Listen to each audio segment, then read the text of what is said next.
This is 5 Live Formula One with Jack Nichols. Good afternoon, everybody. Welcome to the second round of the 2023 Formula One World Championship season. It is the Saudi Arabian Grand Prix in Jeddah. Thank you very much for joining us ahead of this session. And as ever, we've got a regular weekend coming up with the two practice sessions today, practice session tomorrow, qualifying tomorrow, the race on Sunday. And you can hear everything here on the BBC Sport website. The race on Sunday is also going to be on BBC Radio 5 Live. So you can listen there or on BBC Sounds or wherever you consume our content. So we are very much looking forward to this weekend. A lot of questions to be answered, a lot of questions that feel like we know the answer already, but maybe there's a chance Red Bull can be stopped this weekend. Potentially, we'll have different levels of optimism, I think, on that throughout the weekend, because Bahrain was something of a emotional roller coaster on that front, but it did end up with Max Verstappen taking the victory, and he leads the World Championship on 25 points. Didn't get the point for fastest lap. Perez second, Fernando Alonso third. Alongside me today, it's a journalist city with the BBC's chief F1 writer Andrew Benson, and we're also joined by Rebecca Clancy, the Times' motor racing journalist, the Times' motor racing correspondent. I apologise. Even before we asked, I was like, "What's your title?" She told me, and then I've got it wrong. Rebecca, lovely to have you here. Thanks. I mean, you literally asked me about 30 seconds ago. Yeah, it's fine. You had a whole intro to do. Thanks for having me in today. It's very exciting. My first time doing this. Yeah, well, you're very welcome. Andrew Benson, how are you? I'm fine, thanks, Jack. Yes, we saw each other yesterday for ages, talking on the podcast, so yeah, no change. And you can download the Checker Flag podcast preview weekend from the BBC Sounds app or wherever you get your podcasts. What did you make of Bahrain, Rebecca? I was hopeful that Aston Martin could challenge. I got very excited in the lead up to the race. I thought maybe it wouldn't be quite the Max Verstappen show that we were thinking after testing. I thought Ferrari could challenge, and I was left slightly disappointed and possibly agreeing with George Russell that Max looks like he could potentially win all 23 this year. Is that a viable? That's not viable. Well, it never happens, does it? But then, records like that, they're kind of destined to be broken sooner or later. No one's won all the races in a season. No team has ever won all the races in a season. McLaren came closest in 1988, just missing out on one. But on the evidence of one race and one test, which, let's be honest, is not the best of evidence, but still quite compelling, if someone's going to do it this year, it's Max Verstappen and Red Bull. I don't think he will do it, I have to say, though. It's a long season, back when McLaren almost did it, a lot fewer races. We've got 23. Everybody has a bad weekend. Max has had bad weekends over the years. We know that. Sometimes he pushes too hard. He wasn't pushing at all in Bahrain, it seemed. But teams have off days. They have reliability issues. We go to all these circuits around the world. They're all slightly different. So I don't think he will, but maybe Red Bull will. I agree. I don't think he will either. It just doesn't make sense. That just doesn't happen in motor racing. Things go wrong. Your car breaks down, you make a mistake, whatever it might be. You have an engine penalty. Something happens in qualifying. Mind you, if something happens in qualifying last year, he could win from the back anyway, couldn't he? At certain tracks. But it is looking a bit bleak, Jack. That's the bottom line. But maybe now let's just do it now. But this level of Red Bull performance advantage, it's not completely unusual. Is this, what are we talking about comparatively wise? Surely 2014, 2015, we had this with Mercedes. Even 2020 that Mercedes absolutely dominated without any real fight? Yeah, so 4 of the Mercedes years that Christian Horner says they dominated all 7 of, which they didn't, were definite domination. Then, of course, before that... Horner's fair to say it's 7 years of Mercedes domination, isn't he? No. The championship never went down to the final last 5 races. Only because Ferrari and Vettel threw it away in 17 and 18. Yeah, but that's still domination. Is it? Is it not domination if someone else throws it away? No, Vettel was leading into the summer break, I think, in 17. So and 18. And 18. And they completely... I remember being in Japan in 17, and they just completely imploded. It was their own fault. So, no, I'm with Andrew on this one. It absolutely was not Mercedes' dominance for 7 years. But to answer your question... Producer Paddy, why did we get 2 journalists in? Like, this isn't... I'm not enjoying this. You don't so like far. the facts. Is that your problem? I'd almost have Palmer back. Ouch. But... So it's not that uncommon to go back to. We've had Red Bull doing it in 2011 and 2013, although actually in 2013 it was only the second half of the season that they really dominated as the car started to go out on track. Before that, of course, there was Brawn in 2009, had a big advantage, but they got caught. But then there was specific circumstances around that. Before that, you had Ferrari in 2002 and 2004, and before that, you kind of had the Williams-Renault era of Mansell and Prost in 92 and 93, and then McLaren in 88 and 89. 96 really was pretty dominant from Williams. Yes, but there was slight circumstances involved in that too, but yeah, it was definitely dominant. Yeah. So, after naming all of the best years of Formula One competition, we may be going for a similar one this time. As you say, cars out on circuit. For those of you wanting to sync up, we've got 59 minutes and 0 seconds on the clock, and now 58 and 56, 55, 54, 53 seconds remaining, and straight out on circuit, actually quite busy early on. Nick de Vries, Piastri, Bottas, Hulkenberg, Albon, Joe, Tsunoda, Norris, Sainz, Ocon, Sargent, Gasly, Magnussen, Leclerc, all leaving the pit lane. The only drivers yet to depart, the 2 Red Bulls of Verstappen and Perez, the 2 Aston Martins of Alonso and Stroll, and the 2 Mercedes of Hamilton and Russell. Hashtag BBC F1 on Twitter, or F1 at bbc.co.uk if you want to get in touch, of course. And there was quite an entertaining email that we got over the break, and was just having a look at Sergio Perez, not quite able to get enough steering lock on his Red Bull as he pulled out of the pit lane there, so they had to push him back a little, and then he managed to finally get out and turn out through the left-hander. But John Moriarty sent an email saying the first Checker Flag podcast of the season is always when he starts to do his gardening. That's his kind of sign. When it's the first podcast of the year, he puts some headphones in, heads out into the garden and starts planting stuff. So great. If any else of you are gardening currently, enjoy the gardening. 57.5 minutes to go. Everybody straight out on circuit, as I say. A few changes, Andrew, to the Jeddah circuit coming into this weekend. Yeah, it's to do with sight lines largely. The drivers have been a bit uncomfortable about this track, to be honest. In the first couple of years, they felt it was a little bit unnecessarily fast in certain places and unnecessarily bendy in certain areas, because there was lots of sections, as we see Leclerc in the Ferrari going through one of these particular things that I'm about to talk about. It was like things that are effectively straights, but you know, you've got a kink left and a kink right, and the visibility was quite poor. So some of those have been opened out a little bit so the drivers can see a bit more.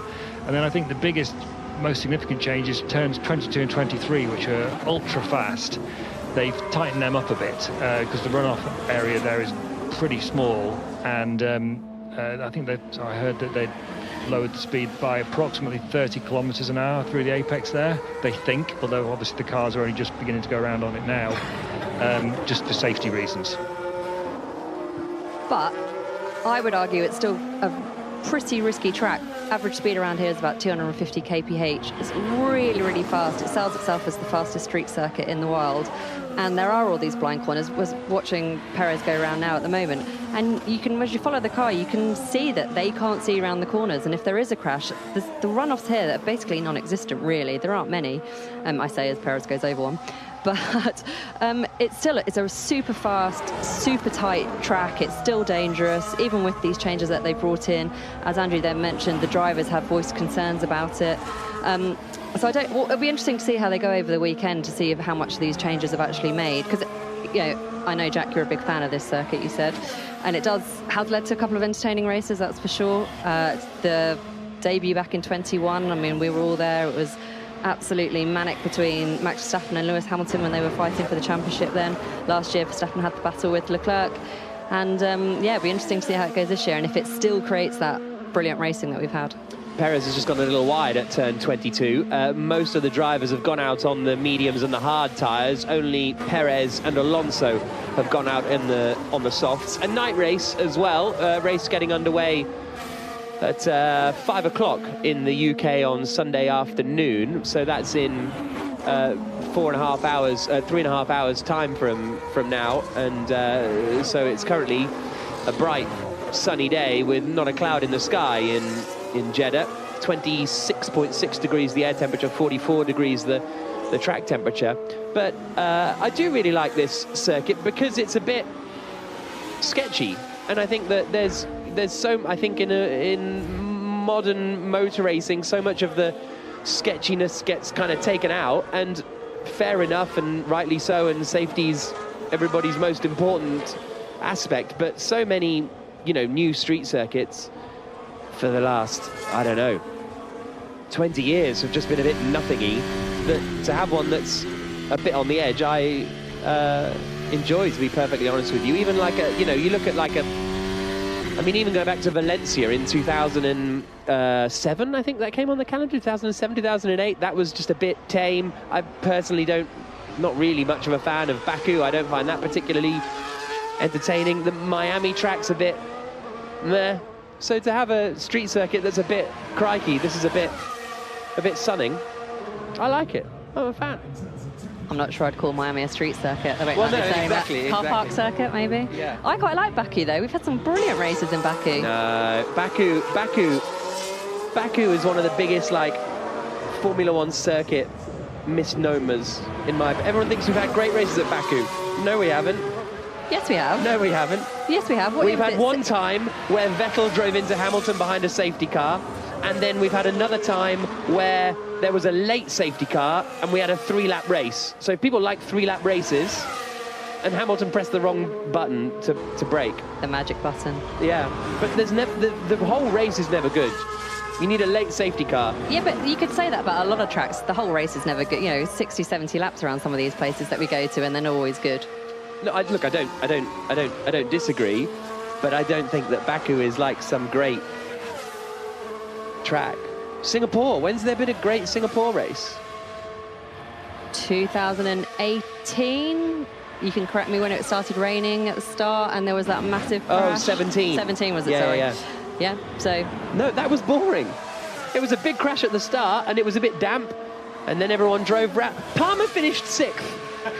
It could not have been that good a Grand Prix. Yeah, but for me, I'm writing about it, so if all the action happens on the first corner, it's brilliant. Yeah. Well, that's true. Yeah, exactly. That's the thing. You've got, 800 words to fill. I've got 2 hours of broadcasting to find something to talk about. Perez across the line to do a 1:32.969. That's the quickest time so far on the soft tyre. 0.3 quicker than Carlos Sainz and Charles Leclerc, who are on the hard tyres. Leclerc's improving at the moment and now goes second fastest as he comes down towards the first corner. Does a 1:33.1, which takes him a 10.5 behind Sergio Perez. Carlos Sainz in third, Tsunoda fourth at the moment on the medium tyres, and then Lando Norris is fifth. Sainz has just had a bit of a close one with one of the Alpha Tauris. Here's his radio. He didn't get out of the way, that was dangerous. And there were some sketchy moments last year. I think Mazepin and Hamilton had a fairly close incident. What do you make of the circuit, Andrew? I've still not made my mind up about it. I get the jeopardy thing, but it feels like it's sort of almost on the too much on the dangerous side of jeopardy, and I think that's what the drivers would have said. They love a bit of jeopardy, Silverstone, Suzuka, tracks where if you go off, you're going to hit something and you get punished for your mistakes. What they don't like is, like happened to Mick Schumacher last year, get on the curb a bit at 160 miles an hour, next thing you know, you've smacked into the wall at 160 miles an hour, and there's no barrier there either last year. And the races that we've had in Saudi Arabia so far, they've been dramatic, but they've been a bit DRS-y. The whole Leclerc, he said Villeneuve then, the whole Leclerc Verstappen thing last year, it just felt a bit confected because of where the DRS line was, you know, and like DRS line chicken going into the last corner. So I don't know. I'm undecided. No, it's true. But what isn't DRS-y in Formula One these days? I don't know why someone just tweeted in. Who was it? Ewan. You okay, Jack? Got out of bed on the wrong side. So, whoops. Sorry for being negative, everybody. Hamilton goes fastest. How's that for some positivity? Mercedes are back on the hard tyre. 1 minute 32.665, a tenth quicker than Fernando Alonso. And Hamilton, chatting to the Checkered Flag podcast last week, you know, said the team didn't listen to him with direction, and you know, and he disagrees with the direction that they've gone in.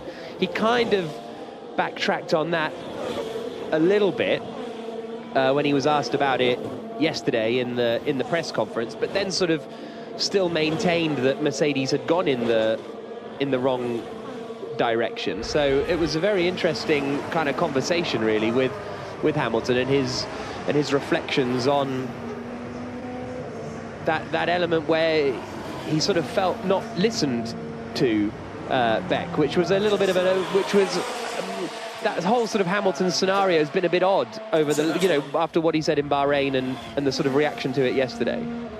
He's had a very interesting 2 weeks. Yeah. Well, I'll come to the news that just broke before the cars went out on track. But yeah, it was very, very pointed statement that he made to the Checkered Flag podcast, to you guys. And he said that people hadn't listened to him. He wasn't specific about who that was. But it's a very unusual thing for Hamilton to say, because he does badge himself as a team player. He very much feels that he's part of a team. He doesn't tend to take it all on his shoulders. But, I mean, look, anyone watching F1, whether he knew about the sport or not, could see what a dog that car was last year. So it didn't take a genius that turning up with the same car this year wasn't going to be the best idea. It was slightly surprising. It was very surprising to hear how honest Toto Wolff was, the team principal in Bahrain, saying that they'd got it wrong and that they were going to look at other concepts. And you're thinking, hang on, you've just had the entire winter to do this, and yet you're turning up at the first race of the season and you've already written it off. And anyway, Lewis arrived in Saudi Arabia, had his media day yesterday, and he was saying that actually, you know, maybe I used the wrong words, maybe I shouldn't have said that they didn't listen to me, but that was his word. It was quite telling that he used the word but, because he obviously really feels that he hasn't been listened to, that they have got the concept of the car wrong. He has already written off this season. He says that there is a chance that they can get back into the fight, but that they will be later in the year, and by the time that they're back fighting at the front, the season's done and dusted anyway. And then today we've just had the news breaking that he has parted ways with Angela Cullen, who is his physiotherapist, but actually she's so much more than that. She's his confidant, she's his right-hand woman. She was everything to him. They would go on holidays together in between the races, they trained together. She didn't live in Monaco, she lives just outside the Principality, but she would come down and they would train throughout the season, between the races, over winter. And it shocked me and Andrew, that's for sure. Didn't see it coming. She was in Bahrain, but she hasn't showed up here today in Jeddah, so that's a real surprise. A bit cryptic, we don't know where she's off to. Lewis put out a very nice message thanking her for everything. All their time together, 7 years they've been together. It's a really, really long time. Just saying, wishing her all the best for the future. She then timed her Instagram post as well to go out at the same time, saying thank you very much, calling Hamilton the GOAT, and saying she was just off to a new adventure. Didn't say what it was. I'm sure it will come out in due course, but that's a real surprise, because she's such an anchor for him and he has relied on her so much. So it'll be really interesting to see what happens there, because I mean, Andrew, you know Mark Haynes as well, who was one of Lewis Hamilton's confidants. He was he left the Hamilton camp a couple of years ago, didn't he? And they were best friends. Again, we don't really know what happened there. Well, they fell out, Mark Haynes and Lewis Hamilton, is what happened.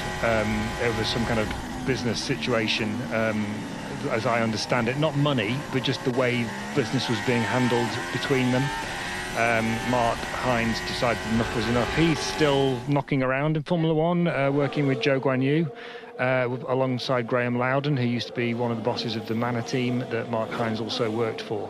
But this is an interesting development because Hamilton has such a sort of focused group of people around him, and he's so closed off generally from most of the rest of Formula One. Here's some Leclerc radio. Pushing behind Russell, watch for traffic. Yeah, that was too late. Yeah, sorry about that. So that's Leclerc being told to get out of the way of George Russell, but a little bit too late, and then nothing really happened. And he tends to lean on these people a lot and stay very centred around them. So as you say, Beck, it is going to be interesting to see who he finds to replace that, to be his sort of soulmate, if you like, paid soulmate, it has to be said, but still soulmate during the Grand Prix weekends.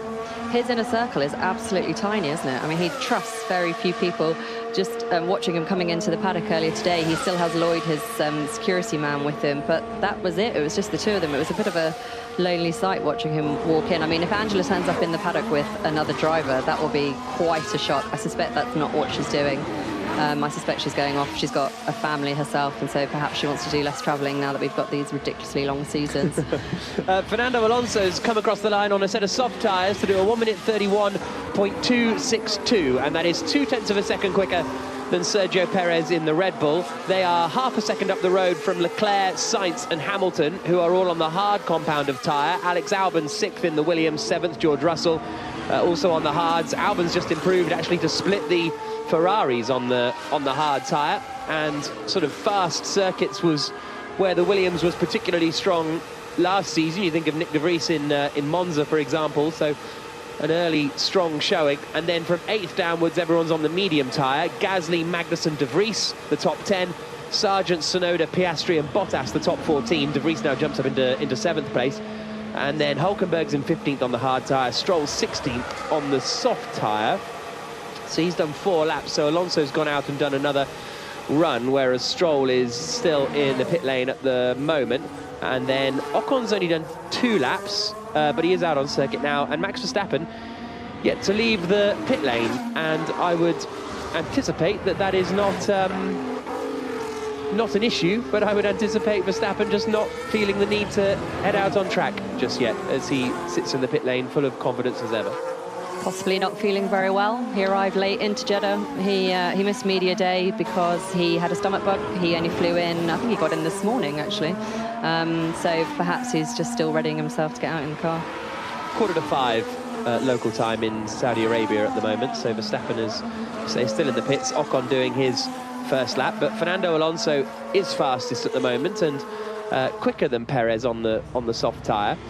Andrew, did you do much digging into Alonso post Bahrain in terms of why were they disproportionately quick in the practice sessions? I suppose is kind of my question.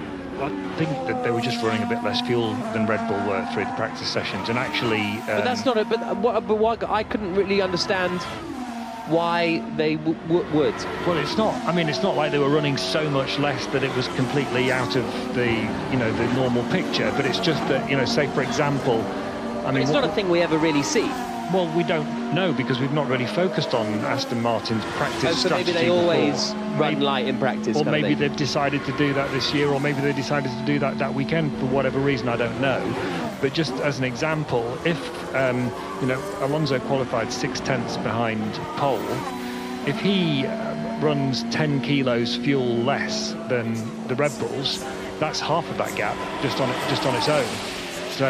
So it could easily be that he was running 20 kilos and the Red Bulls were running 40, for example, or 40 and they were running 60 or whatever, and that skews the picture. But it didn't skew it that much, did it? I mean, I think what happened in Bahrain, just as a very quick recap, was we all went in there thinking, well, Red Bull are going to be miles ahead of everyone else, and Aston Martin looked like they're competing with Ferrari and Mercedes to be best of the rest.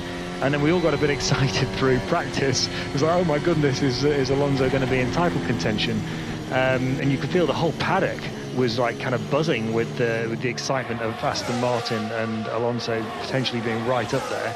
And then when it came to qualifying the race, it was exactly how everyone had said it was going to be. was, I think, for me, one of the most interesting things coming into this weekend, among many, like how much closer can Ferrari be and so on, is the Aston Martin pace, because we didn't actually see Alonso's full race potential in Bahrain, because he got that difficult first lap, dropped behind the Mercedes and had to overtake both of them and Sainz before he could get into his normal position. What's he going to be capable of in terms of race pace if he qualifies in his normal place and then does his usual good first lap rather than the bad first lap that he had in Bahrain? He's just come across the line to go less than 2 tenths slower than Sergio Perez. Those two, the only drivers running on the soft tyre. Perez has done a 30.5, just under 2 tenths quicker than Fernando Alonso. So that's a strong performance from Alonso in the Aston Martin. And we touched again on this a little bit in the Checker Flag podcast yesterday. And well, I'll keep an eye on Verstappen's time because he's about to come across the line. But what Aston Martin have done in a season of no rule changes is actually quite remarkable. And does it make the rest of the F1 teams look silly? I think it's a little bit embarrassing for lots of the teams, because you've got like Renault had a 5-year plan which has then become an Alpine 100 race plan, so 2 different 5-year plans for that team to get to the front, and they don't seem to be making an awful lot of progress. McLaren are talking about making progress and inching forward. The idea is that you can't do these sorts of things from one season to the next, particularly when one set of regulations hasn't changed, basically. And same with Mercedes and Ferrari as well. Exactly. To a different kind of starting point, but so I mean, let's not forget, it's not completely out of nowhere. Lawrence Stroll bought that team in 2018. I remember getting the call that the deal had happened when I was on holiday in California that summer. I think you were there that summer, as it happens back as well. I was a few miles away from you. Yeah, and so he's been putting in the extra resources for a while, restructuring quietly. They're building a new factory in Winterthur, which hasn't come on stream yet. They've employed some serious new people who came into the team early enough to basically really affect the aerodynamics of this year's car. Martin Whitmarsh came a bit before then, in the sort of middle of 2021, the ex-McLaren team principal. So it's not out of nowhere, but it is hugely impressive, and it will, I think, as this season develops, it will lead to lots of questions to people like Alpine and McLaren, and say, well, if they can do it, why can't you? Verstappen's just coming out of the final corner now to finish his first lap, and he jumps up to 3rd fastest, 9 tenths slower than Sergio Perez on a 1 minute 31.564. Alonso's on another push lap now as well, but Perez, Alonso and Verstappen the top 3. That was Verstappen's first run, whereas Perez has done 3 timed laps on his soft tyres at the moment, so expect Verstappen to find a little more time there. But yeah, Beck, Lawrence Stroll has come in and put in a load of money and all of this kind of stuff and hired people, but what team doesn't sort of do that? And Ferrari still have the most money out of everybody, and it's not like Aston Martin are now the biggest spenders on the grid, and you can't be, obviously, because of the budget cap going forward, but it's still a remarkable achievement, isn't it? Well, maybe I'm downplaying this slightly, but isn't their car just the Red Bull from last year? Because so why doesn't everyone just do that if that's the best way to go? Well, because you're never going to beat Red Bull by copying their last year's car, are you? Even Christian Horner, when they were in Bahrain, said it's good to see the old girl on the podium. I mean, that's how similar I think Perez the Aston Martin is. Perez did a gag as well, didn't he, saying, it's great to have 3 Red Bulls on the podium. I think he said in the post-race press conference. Yeah, and I mean, they've got Dan Fallows now. Is that right, Andrew? I think I'm right. They've got Dan Fallows, who used to work at Red Bull, and there was a meme going around. Adrian Newey wrote a book, said how to build a car, and then there was a little joke going around about Dan Fallows going to Aston Martin, and the joke is how to build a car from memory. Not to do Aston Martin a disservice, but absolutely fantastic to see them up there, and great to see Alonso back at the front fighting for podiums, hopefully fighting for wins. This is a very different track to where we were in Bahrain, so you never know what might happen. But I'm not sure I'm as impressed as you two. I think you're slightly doing them a disservice. I mean, partly because although it's definitely followed the Red Bull trend, and it's obviously taken a lot of learnings from Fallows' time at Red Bull, because he left Red Bull having spent a lot of time on the gestation of last year's car. So he knows exactly how it works, not just the aerodynamics, but everything about it. But for example, just one example, the front suspension is different. Red Bull use a pull rod front suspension, and Aston Martin use a push rod. Now that sounds esoteric, but the reason Red Bull went pull rod was aerodynamic. The way they wanted the suspension elements to direct the air into the sort of side pod entry area and that big undercut that we've all seen on the Red Bull. So Aston Martin have done that in a completely different way, and that's not an insignificant change. Also, if you look at the further back on the car, the Red Bull bodywork have a kind of sort of it's like a sort of a flat slide, if you like. The whole side pod slopes down towards the rear of the car, whereas the Aston Martin's got these sort of channels. I think they're calling them water boards or something, aren't they? I can't remember this, but I don't think it's that, because that has all sorts of connotations, waterboarding. Yeah, where are we going now, Ben? Usually I'm with you on these wild rides, but it's similar, but there are significant differences between the two cars. It's not just a copy like the Racing Point was of the Mercedes in 2020, for example. No, it's not as brazen, but the points that you're making are all aerodynamics, and obviously Aston Martin have more wind tunnel time testing. They've got more than Red Bull. The amount of wind tunnel testing you get is decided by your place in the championship. So Red Bull have the least, Williams have the most, Aston Martin have more than Red Bull, so they can play around a bit more. So it's not an exact copy, obviously, because you're not allowed to do that, as we know. But and the whole back and underneath is Mercedes. Yeah, and not the underneath. That's a really important point to make. The back, in terms of the gearbox, the engine and the rear suspension, is the Mercedes. Apologies, I meant under the hood, as it were, like underneath the engine cover was what I was referring to. So Aston Martin are running the best of Red Bull and Mercedes, so are we really surprised they're on the podium? It's like that cartoon cat dog. It was like cat at the front and dog at the back. The other thing to bear in mind is that actually by the end of last year, Aston Martin You're on your own there, Jack. had made quite a significant step forward. They were racing with the McLarens and the Alpines most of the time, even if they weren't qualifying with them. Also, when I said I was having there was a press conference with James Vowles in Bahrain, and I asked him about Aston Martin and how much progress that they've made. And the first thing he said was, well, they've got an exceptional driver. So they've obviously made a step forward on the driver front as well. Apologies to all the Sebastian Vettel fans out there who are going to abuse me for saying that. Yeah, here we go, hashtag BBC F1. But most of the paddock would agree with me on that one. So there are logical reasons why here's some radio from Verstappen. Yeah, turn 22 is a lot of understeer. Like, it doesn't turn at all. Okay, understood. Verstappen had understeer through the fast 22-23 section. So there are lots of logical reasons why they should have made a significant step forward.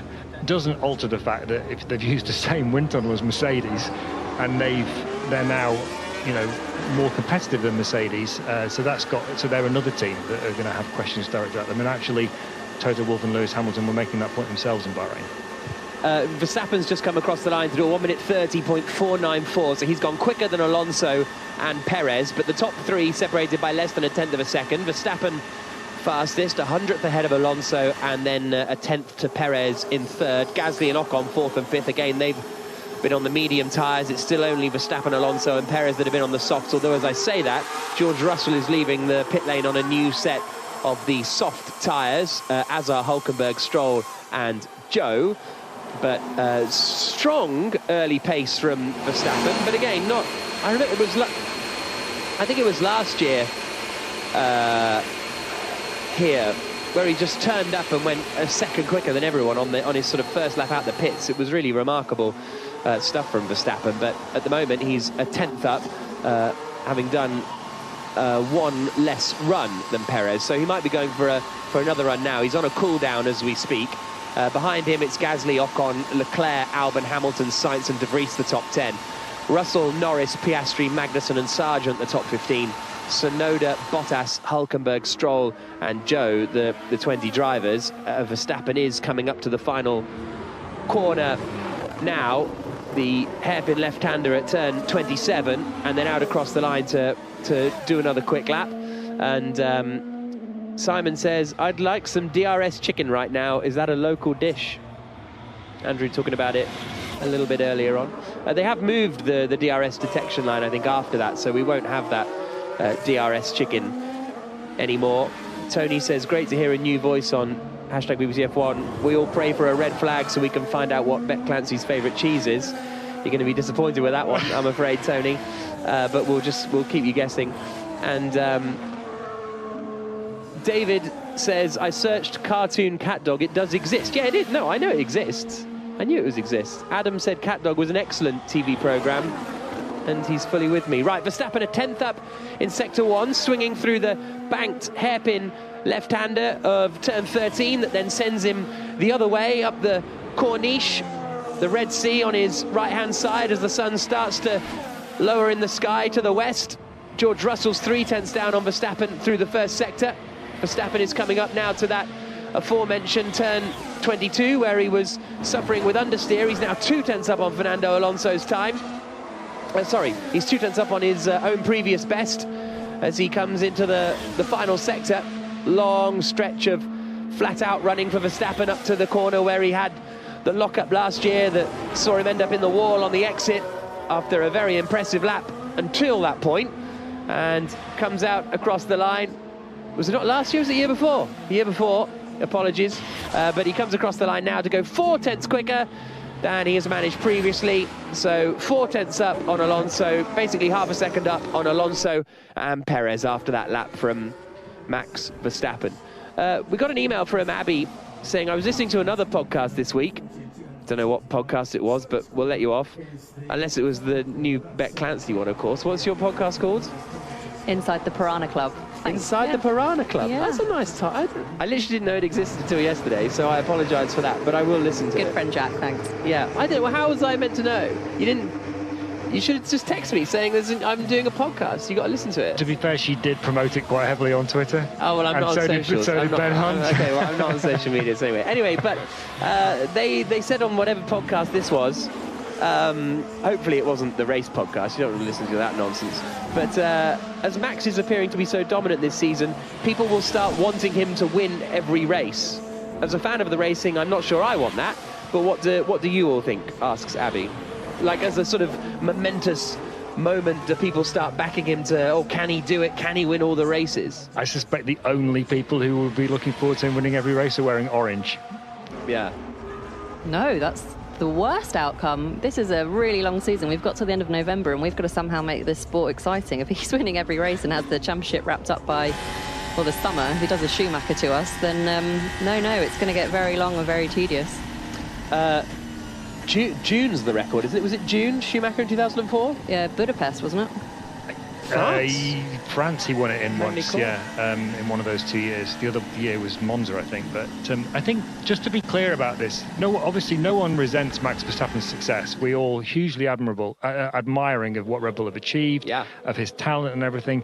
But everyone who's not a fan of a particular driver or team just wants competition. They want exciting races and they want uncertainty. That's what sport's all about. And when it becomes, it's the predictability and that people don't like about the domination, and also the fact that if Red Bull are that much quicker than everybody else, unlike with Mercedes in the Hamilton-Rosberg era, for example, or even Red Bull in the Vettel-Webber era to an extent, Perez is no competition for Verstappen. He just isn't. He might win the odd one here or there, but everybody in the world knows he's not going to be able to take the fight to Max Verstappen. Apart from Perez. I think even Perez must know deep down himself, despite all the shenanigans at Monaco last year. And that's the concern of everybody who's not a Red Bull or Verstappen fan at the moment in Formula One. But isn't the difference at Red Bull this year that even if they had a driver to compete with Verstappen, which they don't, and I'm definitely in the camp of let's not pretend that Perez is a title contender, but when Mercedes had Nico Rosberg and Lewis Hamilton, they let them race. And I don't think Red Bull would let Max Verstappen race with a teammate. I think they've thrown everything into Verstappen. He's their number one driver. I wouldn't be at all surprised if it's written into his contract that he's the number one driver. And they throw everything behind Verstappen. He's their main man. He's who they've invested all this money in. That's why they've given him an enormous contract, the biggest contract ever given out in F1 history. He's going to be winning championships for years to come, and I hope it's not quite so dominant. I hope that some other teams can get back into the mix, but I just don't see who that is at the moment. I think for Michael says, I've got to find out who is coughing in the background of BBC F1. I hope they're okay, so it's me. I'm sorry, Michael, it's me. But I've got some water, so I should be fine. Thanks to your concern. I think for me, motorsport is as Verstappen's improving. Actually, let's watch him come around the middle before I go on some weird rant. He's just coming into the final couple of corners now. Logan Sargent's just come across the line to go 13th fastest, 2.4 seconds slower than Verstappen, but Verstappen on his latest run is about to find a chunk more time, comes across the line, and it is another quarter of a second, a 1 minute 29.815. That takes him 7/10 clear of Fernando Alonso with the same amount of laps on the board, and again 8/10 clear of his teammate Sergio Perez. Albon is 4th quickest still, but has yet to do no, he has just done a lap time on the soft tyre, so he goes 1.2 seconds slower than Verstappen, and is just coming across the line actually on another push lap, Albon, but doesn't improve this time through, goes fractionally slower than he managed previously. George Russell now in the Mercedes on the soft tyre goes 4th fastest, a second slower than Max Verstappen. So Albon shuffles down to 5th. Then it's the two Haas cars of Hülkenberg and Magnussen in 6th and 7th. Leclerc and Sainz are on their outlaps now in the Ferraris. So we'll keep an eye on what they can get up to. Hamilton he just did a 1:41, so maybe had to abandon his lap potentially there, Hamilton. Yeah, I would say he started a flying lap and then aborted it at some point, and is now doing a cool down, and we'll push again in a moment. So Verstappen 8/10 clear of Alonso and Perez, 9/10 clear of Russell, and we'll get the Ferrari's pace and Hamilton's pace in a moment. On the subject of Ferrari, Jack, just a bit of news. They've just sent out a message saying that as a further precaution following Charles Leclerc's retirement in Bahrain, they've changed the power units on both cars for this weekend's race. Now, there won't be a penalty because there won't be a further penalty, I should say, because Leclerc's already on a 10th place, because they're well within the parts allocation for the season at the moment. But that, I think, is quite a concern for Ferrari, that they felt the need to do that at this stage. It's a shocker, isn't it? I'm just trying to be kind. Why? Trying to be objective. You know, I don't want to wade in too hard. That's Beck's job. Rebecca Clancy, the motor racing correspondent for The Times, is with us today here on 5 Live. It's absolutely cataclysmic for Ferrari, isn't it? There we go. Shall I just say it? This is what we want from journalism, Benson. How are they changing power units at the second race? So here's the big thing I have with Ferrari as well. Unbelievable about how the new electric unit, the Leclerc has taken his penalty at the second race. Now they're changing the power units. The problem for Ferrari is that we're at the second race. There are 23 races this season. They're going to have to take more penalties throughout the season. And yet we see Max Verstappen winning in Bahrain. He's not pushing the engine. He's not pushing the car. He's probably, reliability may become an issue, but he's not pushing anything to any extreme. He's not in danger of breaking things. So while we have Ferrari changing everything up, and maybe it'll turn into Trigger's broom by the end of the year, we have Red Bull who are pushing it all. Do you get the reference? Is that Only Fools and Horses? It was. Yeah. I've never really watched any, but Trigger's broom, where it's the handle changes, the brush changes, but it's the same broom.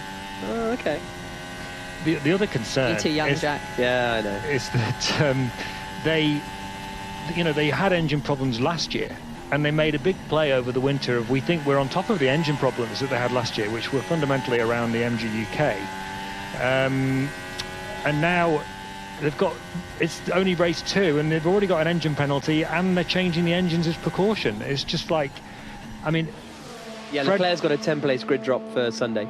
Fred Vasseur, I think he would have realised he had quite a job on his hands on a number of different levels when he became Ferrari team principal for this year, because they did make a bit of a cat's breakfast of... I've just made that saying up, haven't I? Dogs and cats, you're right. Right. Dog's dinner? Don't know what's happened to me. Do you mean dog's dinner? Dog's dinner. Where did that come from? Anyway, they made a bit of a mess of last season on a number of fronts, but he can't physically affect the engine department. You know, he can only say, can you please fix this? Can you please stop our engine braking? And I think he'll be very concerned that they haven't done that, despite all this focus on trying to do so over the winter. he also now has the job of managing his drivers, because if you're Charles Leclerc or Carlos Sainz, more so Charles Leclerc, I would say, as the contender really for Max Verstappen this year, his head's going to drop. They're not giving him a car to compete. They're not giving him the machine that they promised him. He's now racing around in a car 10 places back already on a circuit where it's not the easiest to overtake. Unbelievable. Lance Stroll complaining about some traffic that he had on circuit there. Do continue. Unbelievable indeed. We don't have DRS chicken. Shall I address the cheese quickly now? Yeah, do the cheese if you want. So I have breaking hearts here, but I don't like cheese. Don't troll me. I just don't like cheese. Any cheesy. Struggling for grip. How much time have people find these? Currently thinking about half a second, so 0.5. So Hamilton's struggling for grip. He has come across the line to pretty much match George Russell's time. Both have done a 1:30.7. They're both quicker than the Ferrari cars at the moment. Carlos Sainz 6th fastest, 1.1 seconds away from Verstappen's pace. Leclerc's just improved, but he's still 8th fastest, slower than the Williams of Alex Albon at the moment. So only, the first 3 practice sessions, so we don't need to get too concerned about Ferrari and writing it off as a kangaroo's brunch or whatever just yet. But it's not looking particularly strong in the early stages of this session, with Sainz in 6th and Leclerc in 8th. And it's just tough for Ferrari, isn't it? That there's no... So, but your point, Andrew, Vasseur's not the one making the engines. Correct, obviously true. But surely the same's true of Binotto. And that was sort of always the defence of Binotto. Actually, that's not true. Binotto was the engine boss before he became team principal. Well, fair point. But last year, suddenly the engines can't be his responsibility anymore. Well, there is responsibility, but he's not in the engine department anymore. Yeah. But they didn't replace Binotto, did they? Binotto was running last year as team principal, head of technical. I mean, he'd taken on so much. Well, actually, he would argue that wasn't the case. In the first year, I think it was 21, they didn't have a technical director. But when I actually asked him last year, early on, I think it was around Monaco time, you don't have a technical director, because he referred to the technical director at one point, and he said, well, actually, we've got a head of chassis, which is Enrico Cardile, and so he is effectively he said he's basically our technical director, is what he was saying. Well, at the moment, Ferrari 6th and 8th fastest, Sainz and Leclerc. Behind them, it's Stroll in 9th, who's a long way off Fernando Alonso at the moment. Hülkenberg 10th, Magnussen 11th, Ocon and Gasly in 12th and 13th, but they are yet to go out on the soft tyre. Everybody else has been out on the softs. Bottas in 14th, Joe in 15th, Sargent 16th, Norris 17th, 18th for De Vries, Piastri 19th, Tsunoda 20th. Norris, what did he say yesterday? He said it's not a crisis at McLaren, but obviously it hasn't started very well this season, as they sort of had their late realisation. He's just cut boxes, that box. I couldn't got it too late, I forgot. Okay, no problem. So Norris was asked to pit, and then he forgot to pit, basically. So sort of at the last minute swerved into the pit lane, but then realised he was swerving in too last minute, so then swerved out of the pit lane. Fernando Alonso is on a push lap here, and he's improving. He's 2nd fastest at the moment. He is out on a new set of soft tyres here, Fernando Alonso, so that's an interesting one. Using 2 sets of softs in this first free practice session. Gets onto the brakes into the final corner at turn 27, on the power, out across the line, and Alonso remains 2nd quickest. Does he chip away much time? A couple of tenths. He does a 1:30.3, and that means he is exactly half a second slower than Max Verstappen, with Perez 3rd on an outlap, also on a new set of soft tyres. So teams very happy to use up their softs in this first free practice session, which is a kind of interesting one, considering not sort of particularly high tyre degradation here compared to Bahrain at least, but and Perez is on a quick first few corners, so they are doing 2 quick soft runs, both Alonso and Perez. We'll see whether Verstappen does the same as well. Tony says cat's pajamas is a saying, which I'm not really aware of, but there we go. And we have got 16 minutes and 3 seconds on the clock. Perez through sector 1 at 32.7, so he's just over a tenth slower than Max Verstappen. Comes out of turn 13 and now makes his way towards the middle sector split as he goes flat out through the next sequence of corners and then up towards turn 22, and it's just before the left-hander of turn 22 that we get the next split for Sergio Perez. Verstappen's a 28.4 in the middle sector. He's lost half a second to Verstappen in the middle sector here, so he's now 6/10 down and isn't actually improving, and he's off at turn 22, going in wide and running out over the runoff on the exit of turn 22. Again, new set of tyres for Sergio Perez, but not managing to pull it out of the bag on that occasion. Yuki Tsunoda comes across the line in the AlphaTauri on a new set of softs. He goes up to 14th quickest, so that puts him just between the two Alpines of Ocon and Gasly. But Perez not finding time on this lap. Russell is out on circuit, and he's on a used set of softs because he did hards for the first 10 laps of running. Here's Perez's radio. Yeah, I don't know what's going on. I don't have any front end. Perez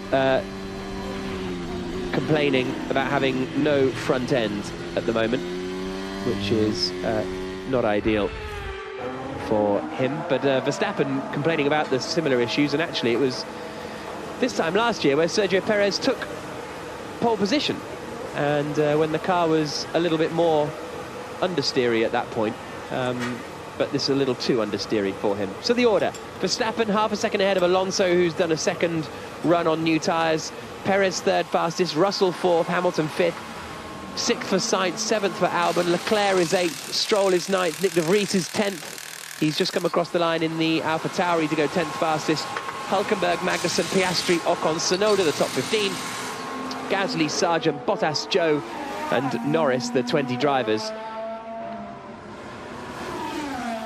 As we've got less than 14 minutes to go. Gasly on a lap now in the Alpine, coming through the middle sector, and that middle, the problem for the midfield for me, Beck, is that now Aston Martin are like up there. Suddenly the midfield, you're fighting over a point in 10th place. If you have, if you now have those sort of 4 teams at the top, so suddenly Alpine, and they all look really terrible, because they're now fighting 11th and 12th, and McLaren in 13th and 20th currently, and so that midfield used to be the fight for 7th, maybe 6th. Yeah, it's not, I mean, just to touch on your point about McLaren, it's pretty shocking from them this season. They came out in Bahrain and admitted that they'd missed their development targets, which I find really hard to understand. Seeing Norris down in last place, I have a horrible feeling he may be there a few times this year. But it's a strange experience, isn't it, for these teams, that they're not fighting for points anymore, because Alonso currently always half a second off Verstappen, which is ridiculous, really. That's a huge amount. But yeah, what are they fighting for? I mean, Andrew touched on Alpine earlier, saying they had this 5-year plan to be back fighting at the front, and they're... These brakes are completely rubbish. Some nuanced feedback there from Pierre Gasly on the radio, saying the brakes are completely rubbish as he went straight on at turn 22. Sure, his new team are delighted to hear that. So yeah, I have to say the midfield doesn't particularly excite me that much, I say. I'm not sure what the order is really there either. So fighting for the back of the grid, it's not great at the moment, I don't think. I don't feel like, with these new regulations that came in, it was supposed to level the playing field and close everything up, and I know I can hear Ross Brawn in my head telling me that it's going to take a few years, but we're a few years in now, and I feel like Red Bull are stretching away. Great to see Aston Martin making a bit of progress. Mercedes, we've touched on, they're just, they haven't got it right at all, let's be honest. Ferrari doing what they do best and throwing it away, and then kind of down the field, and it doesn't feel like we've closed the gap between the 10 teams. But this isn't that's not F1's fault, though, is it? Isn't this McLaren? Right. Ferrari have more than half of the teams had a really bad performance. Ferrari have done quite bad. So Mercedes have done quite bad. McLaren have done quite bad.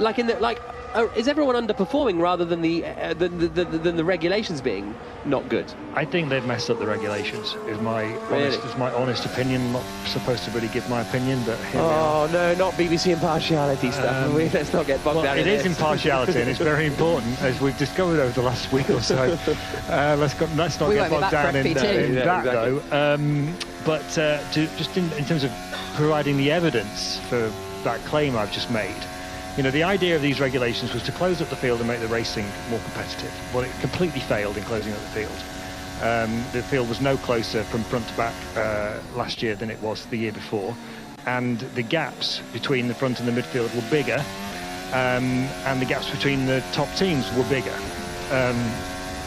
Now, Ross Brawn would claim that he would argue in his defence that it takes time for things to settle down, but the whole point of these regulations was that they were prescriptive and that teams wouldn't be able to find big advantages over each other. Well, we're seeing quite patently that that's not the case. Verstappen's coming across the line now to find a little more time. He finds another 0.02 of a second, so extends his gap to over half a second to Fernando Alonso. And one of the most interesting conversations I've had recently was with Adrian Newey on Tuesday night on the way into the Villona Peroni film that we were both invited to. He was saying that when he first saw these regulations, he was thinking, oh, God, these are awful. There's just like nothing you can do. But when he started to look at them in detail, he realised that actually there's lots of things you can play with and exploit. And we're seeing that, aren't we? And I think the evidence is that he's found the things, or he and his team at Red Bull have found the teams that you can exploit and play with, and the others haven't found them yet. And they're kind of playing catch-up. And the fear is that, if you're looking at a situation where, Verstappen's half a second clear of everybody else, or 1.5 seconds, as Hamilton claimed yesterday, that gap is not going to be closed realistically over the next 2 or 3 years. That has to be said. And so I think Formula One and the FIA have got, just let me finish the point, one more sentence. They've got some serious thinking to do, because they're already talking about the 2026 chassis regulations. And I think that the original plan would almost certainly have been just to sort of carry on with some tweaks and fiddles here and there. I'm not sure that if this season carries on like this, that they're going to think they can do that.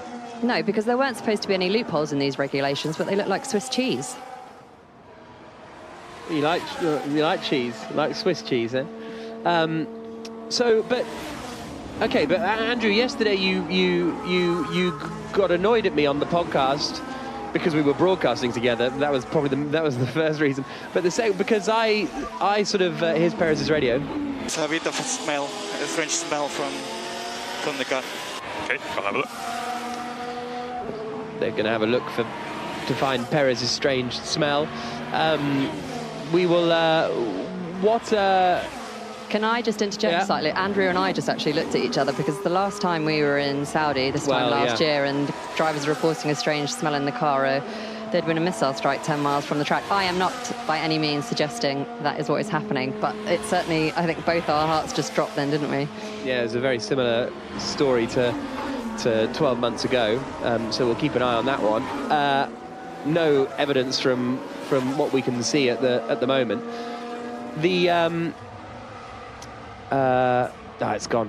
Whatever I was going to say about the regulations. Oh yeah, that was it. Yesterday on the podcast, Andrew, you because I said Mercedes, they won't be able to win now until 2026. They won't be able to win a title until 2026, and you sort of poo-pooed that a little, but I kind of don't see any evidence to the contrary. Well, maybe it was Palmer, but I don't even remember. I don't remember that conversation at all. Oh right, fine. Well, but it may have just gone from my head. But this feels like, along with the cat's breakfast. It feels true though, doesn't it? Mercedes can't win again until 2026. I wouldn't be the championship. I don't think that's quite a prediction, but that's what. But it's based on what you just said. Yeah, but on the other hand, you could make that argument that is quite a likely eventuality. Yes. But hang on, Andrew, are you saying that they're actually going to have to look at these regulations before 26, and that actually something might need to change before then? Well, I think there's two things going on. I think if the way Formula One works, right, I'm sure you've realised by now, when teams start to dominate, things start to happen to the rules, right? It even happened it wasn't about domination last year, but they found a problem with the regulations, which was the porpoising stroke bouncing, and that caused a huge controversy, and the rules were changed from last year to this in terms of the floor heights. I think if Verstappen is sort of winning 5, 6, 7 races in a row, the FIA and Formula One are definitely going to start thinking we've got to do something about this, because we're talking about Liberty Media's share price here. This is the year where the probably the most high-profile Grand Prix in the history of Formula One is happening in November in Las Vegas. Season's definitely over by then. Yeah, exactly, and it won't be a damp squib because everyone's so excited about a Grand Prix in Las Vegas, including us. Yeah, but it's not what Liberty want to see, and it certainly wasn't the intention of the regulations, which is the whole point that I'm trying to make. And so I think there's two things to answer that question. I mean, one, they'll start looking at what can they do in the short term to try and do something about this, and I think that they'll also start to think about perhaps a bigger change in 2026 than they were originally planning. I have to say, I don't know that this is definitely happening yet. I don't think it is definitely happening yet, but I wouldn't be surprised if it did start to. They do love a tinker with the regulations as well. I mean, and that will really upset Christian Horner, the Red Bull team principal, who wasn't happy last year when they said that they were going to change the floor height, which suited Mercedes, and actually then George Russell ended up complaining that they'd gone too far with it. So you're never going to make people happy. Well, that's a motto to live by. 5 minutes remaining. Max Verstappen is still quickest. Alonso second. Verstappen's actually just come over the line, having done a cool-down lap. So he might be on another push lap here, Verstappen, for his second run on these tyres. Alonso second, Perez third, Russell fourth, Hamilton fifth, 9/10 of a second away from Max Verstappen. Sainz is sixth, Gasly 7th, Albon 8th, 9th is Tsunoda, 10th is Charles Leclerc, and then Stroll, De Vries, Ocon, Piastri and Hülkenberg the top 15, Magnussen, Sargent, Bottas, Zhou and Norris the 20 drivers. And it's interesting that the different thoughts on hashtag BBC F1. Rotters saying it's not the regulations that have failed, it's the teams. Red Bull have done an exceptional job, others haven't. JJ saying good point from Benson. Re the failure of the regulations. So it is an interesting one, and it's the only. I'm just wondering. It must be the only sport, and I'm including all of motorsport in this, because you have success ballast in some series and balance of performance in others, but it must be the only sport where there's such a contrived nature to make the sport good. I can't think of any other. I mean, I guess there's kind of financial fair play stuff in football, but it's never really affecting the actual. It's never really the FIFA being like, right, let's make this sport more competitive, actively. Yeah, you're probably right, but then it's also the only sport where they had enormous budgets and then they could outspend each other, and that's also why they have the financial fair play, those rules, and obviously depending whether or not teams stick to them or not. But I won't comment on that. But, we were having the likes of Mercedes, Red Bull, Ferrari. They were spending $400 million plus a year versus the smaller teams, as it was, let's say, Force India back in the day.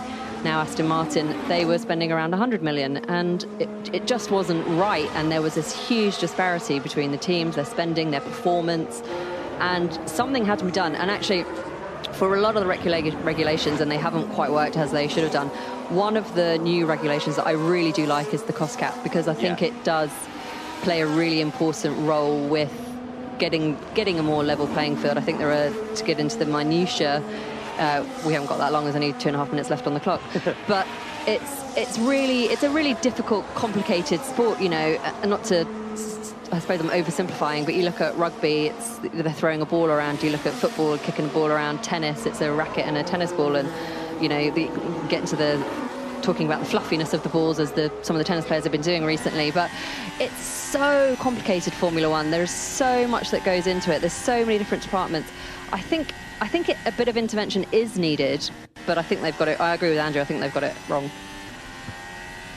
Has it ever been right in Formula One, Andrew? Have the regulations ever been right? Well, I mean, there's always something you can complain about, but I think it's quite a stark exposure of the new rules that, Formula One as a sport went from probably the best season in the history of it, in its entire history in 2021. Yeah. With two teams absolutely close together.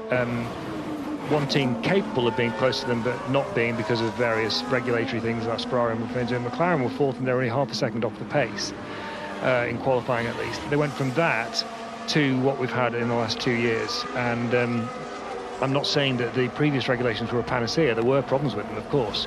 Were a what? A panacea. What's that? Like a nirvana, like a heavenly situation. Oh, okay. This is a tradition, Beck. I didn't know whether you know. Virtually every broadcast has a new word I introduced that Jack's never heard of before. Producer Paddy says it's a nightclub in Ibiza. I wouldn't know about that. But You shocked me. You shocked me, Benny. Anyway, so there's no perfect set of regulations because, you know, cars going through the air at high speed create turbulence and all the rest of it. And they did start these rules with the best intentions, but and the cars can follow a bit more closely. That's the only thing that has succeeded, I have to say. It feels harsh to judge it based on like that 2021 season, because 2020 was not competitive. All of the years previously, as we've discussed, were not competitive. Okay, Ferrari were, but they messed up. So you can't use that excuse again, because then you have the same thing here, right? You know what I mean? Like all of that, you know, turbo hybrid era was Renault/Honda not doing a good enough job and Ferrari not doing a good enough job, and that's where we're at now. Is that others haven't quite a long way to find a time when it was properly competitive. Yeah, and you're basically going back to 2007 and 2008, and even that was just two teams. Surely 12 was okay. Yeah, but that was an exception, even though Red Bull ended up winning it. But that was an exception in a period of Red Bull domination, which then turned into a period of Mercedes domination, which has now turned into a period of Red Bull domination again. So basically the 2009 regulation change that happened, which was the last big one before this one, and then this regulation change, which was the last big change, although 17 was quite a big one as well, I suppose. They basically, two of the last three massive regulation changes haven't done what they hoped they would do. I'm not sure I've got the energy for another 2021 season just yet, have you?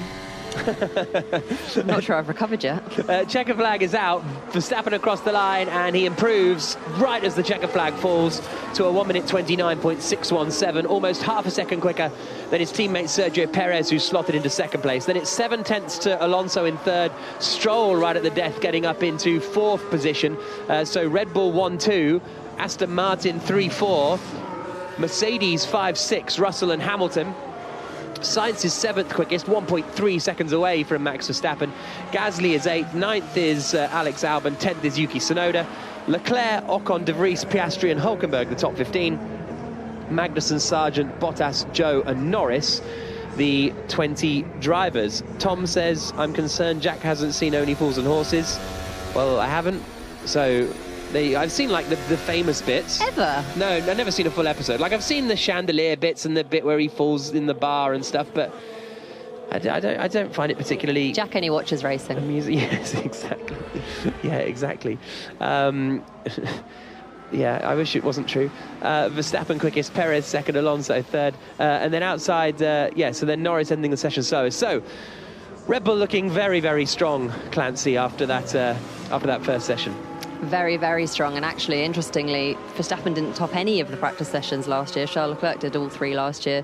It's quite a statement that he's thrown down to go so fast. Red Bull 1-2, having come in off, as we said earlier, the back of a stomach bug as well. He's clearly not 100% fit. That's a... Well, at least we're not even pretending anymore. We're not getting excited about Aston Martin and Ferrari, and actually Red Bull have just walked in and said, do you know what, let's do all 23. That's what killed me in Bahrain, was that roller coaster of emotion of everything looking like it was going to be really close, and the top 4 teams within a tenth of a second or something in FP2, I think it was, and it all got very exciting, but alas, doesn't look like the case here. Andrew Benson, your thoughts on that first free practice session, and your challenge is to not use the word ominous. It doesn't look great for anybody who thinks that they might have a chance of beating a Red Bull, which I think in Formula 1 at the moment is probably nobody anyway. How about that? Yeah. That was ominous. Yeah, the answer itself was ominous, wasn't it? Ferrari looking a little bit nowhere. Obviously, it is only free practice 1, but Alonso kind of looking like he's the he might end up being the best of the rest this season, which is, well, okay, it's only race 2, but that kind of performance from Aston Martin continuing. And Ferrari look a little, for all the talk coming into this weekend of Ferrari looking like, you know, there's more straight line speed here, there's less tyre deg here, they could be a little bit closer here. Kind of doesn't look that way, with Sainz 1.3 seconds adrift of Verstappen, and Charles Leclerc 11th fastest, 1.5 seconds away. Again, only free practice 1 and a moderately unrepresentative session, with the air temperature at 26 degrees but the track temperature up at 40 degrees. That'll drop a lot before later on, but I can't remember who it was, someone in the Bahrain paddock. I'll try and remember before FP2, but chances are I'll forget. But there was saying that this kind of free practice 1 in these night races being unrepresentative isn't exactly true anymore, because you get such little running. But anyway, make sure you join us again, 2.5 hours. We will be back for free practice 2. We will be wherever you are listening now, BBC Sport website or around the place, and we will see what Verstappen can do. This has been an IMG production for BBC Radio 5 Live. We're off for a bit of Rhinoceros's lunch, and then we'll be back for the second free practice session later on this afternoon. Verstappen quickest in FP1.